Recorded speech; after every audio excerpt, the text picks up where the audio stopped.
Hi everyone, Mature Simmer here. So, you can see it is March, first day of spring. So starting, I think year 80 at this point.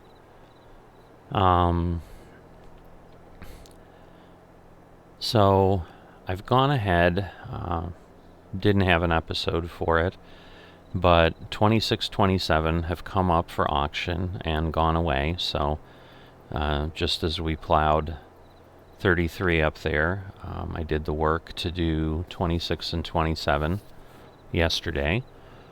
I am headed down now. We've got a new FM that is looking to join the server. He's someone who was an FM on server 48 when we were in Seneca in Ohio a little while back. When I took over the sponsorship of that server at that point, he was still on there, and he had to leave for various reasons, and he's now ready to come back to FSN, and happened to look up the server that I was on, and has decided he's going to come join us. So he let me know he's putting in a bid for field 20, which is one of the little fields down here. And in addition, I saw today that field 7, which is up by town and also not that big, thank goodness, is also up for auction. Again, whether anyone will bid on it or not remains to be seen. But 26, 27 are these fields to the left of me here, so you can see they are plowed, looking pretty nice.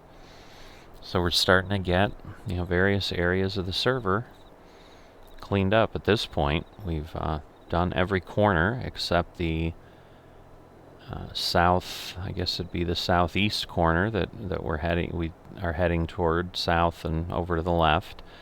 Those fields there over by 29 where Ginger is at have not come up yet. The forested area we looked at when we did the Nosy Neighbor episode. But other than that, every corner has been handled because 21 was ready when Swede bought it, and he's now running that. And then, the others are taken care of per the community plowing we've been doing. So I just want to make sure. Alright, so this is the field I need to get to, so I should be able to get to it from here with the cell point that is here that they've put up.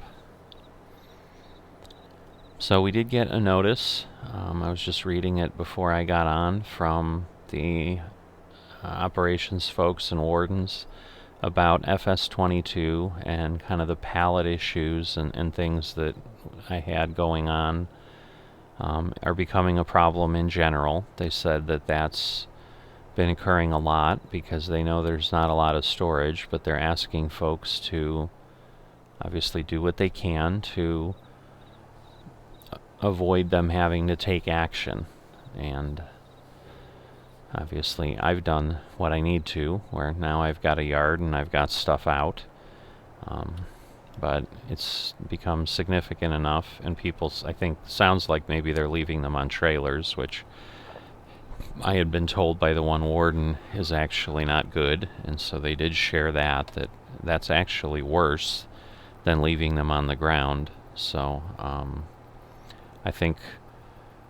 I know certainly for me, like, until I had been told that, I wouldn't have known that either. I would have thought, well, I don't have it on the ground, that's somehow better, but I think because it's on a movable object, it's probably even more intense for the server than just, hey, this pallet's located at these coordinates on the ground. Now it's got to keep track of it's here, it's X number of feet above the ground because it's on this trailer. There's probably even more data associated with a pallet that is on a trailer that can move at any time. So, but in any event, So this is where Bryce will be, who's the FM that's coming on. Now, he is the FM. He was our largest landholder on 48 when I was on there. He had many, many acres. He ran a giant cattle operation at one point.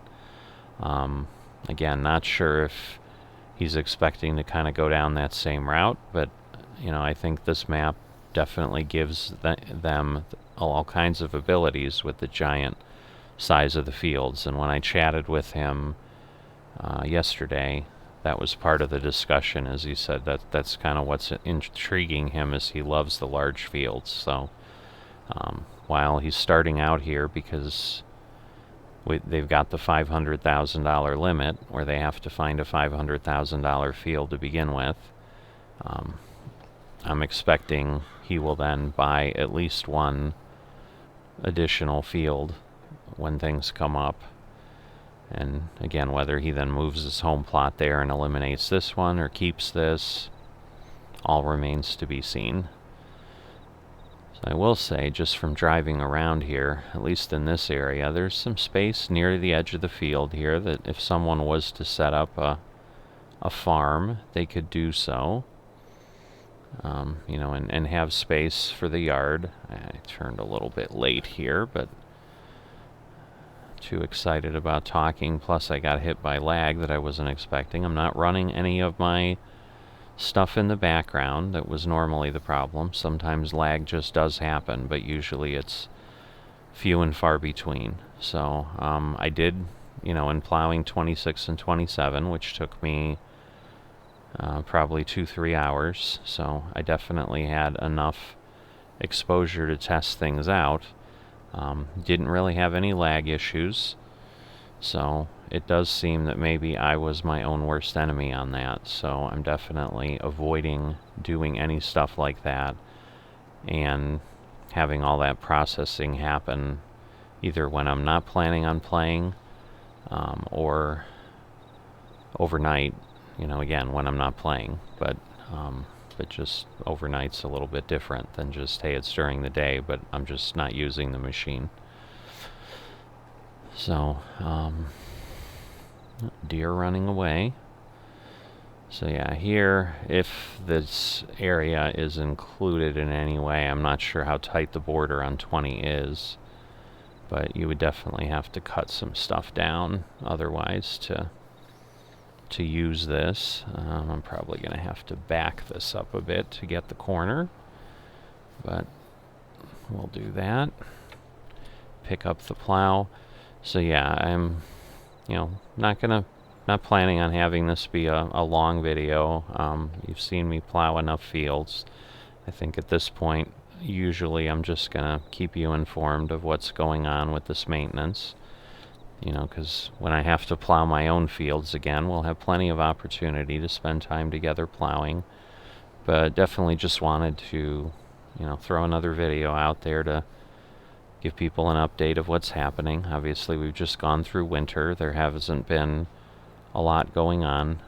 Definitely different process than I've seen in FS19, because I was expecting any land that came up that I really wouldn't be able to do much with, because in FS19, with the way seasons work there, the ground froze and you weren't allowed to plow frozen ground. But I think January, it was 20 degrees and I was able to plow. So again, we don't have like a tool like we did for seasons in FS19 where we could measure the moisture, we could do other things. So it's just whatever's base game.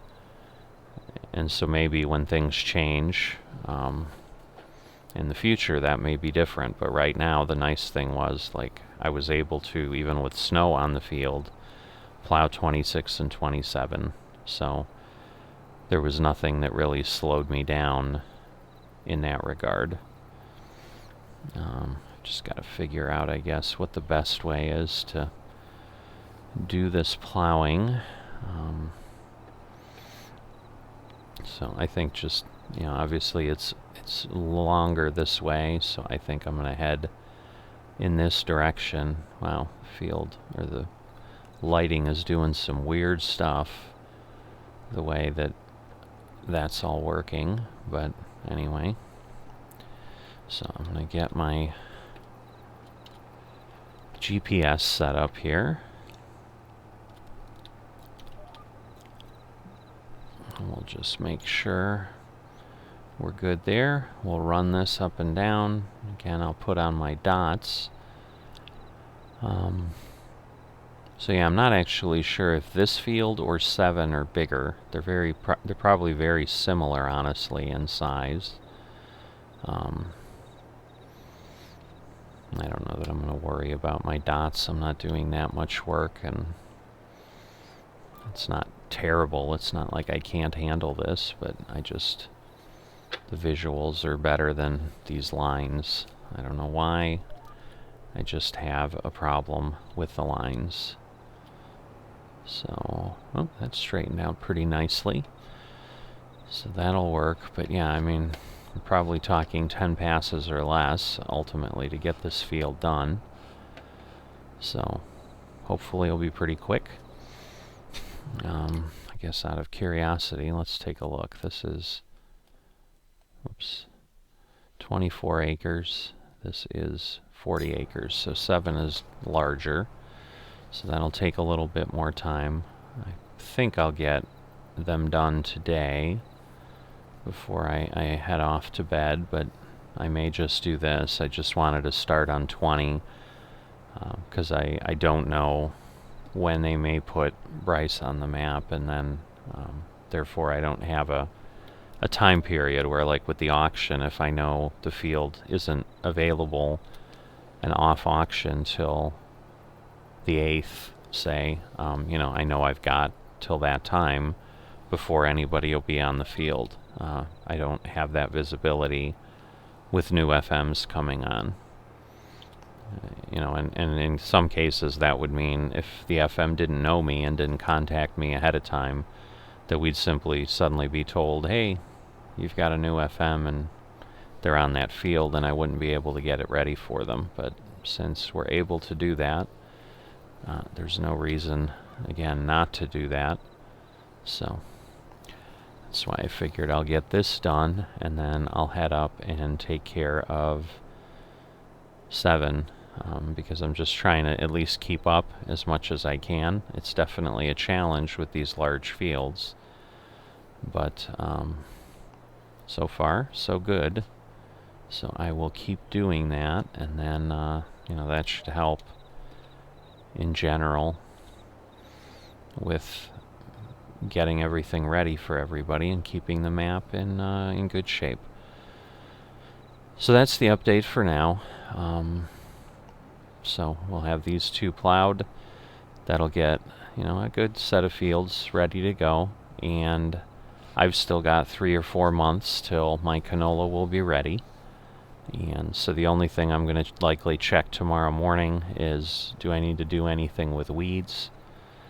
And if not, there may not be a lot of work on Misty Hills other than just taking care of anything else that comes up with auctions that show up.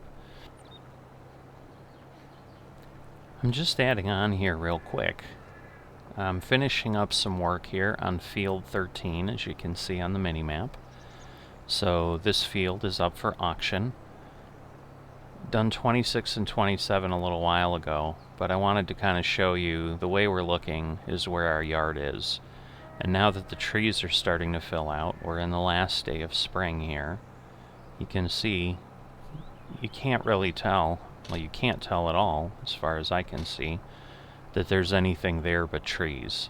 So that was really what I was hoping for, and I think we've achieved it. I think the challenge always has been for me, when you see those stark images of Midwest farming in the U.S., like out in the Great Plains in Nebraska, Oklahoma, there just aren't a lot of trees, and you've got these farmhouses and silos just dotted around the countryside, and it just always seemed like there's no protection from the sun. It's just, you're kind of out there in this vast landscape. And when I saw this area on the map, that's kind of what called to me, is, you know, I could kind of create my own little wooded hideout. And so, you know, I really like the fact that now that things are gone, because you saw the silos, quite a large complex. I think that's the tallest thing on our farm for sure. And when the trees aren't filled out, you certainly, I believe, can see it. I didn't really take a look, but like I said, that's what kind of was something appealing to me. And so I'm just really glad with how things turned out. So just wanted to pop over before I was done for the day to my little slice of paradise here. And so, you know, as I mentioned, now that we've got trees, I mean, other than, you know, we can see the field straight down the road there through under the canopy, but really, you know, now that things are kind of fleshed out, because obviously we were in here working in the winter where we could clearly see much further, you know, here, but even by the house, which is a little bit further to the edge of the field, you know, you just really feel like you're kind of in a forest, you know, a little more open there, because obviously that's our main drive in, and there just weren't a lot of trees that way. You know, there's a little bit longer run there, but I really like how this turned out. Definitely think I'm going to enjoy spending time here. I will see you next time.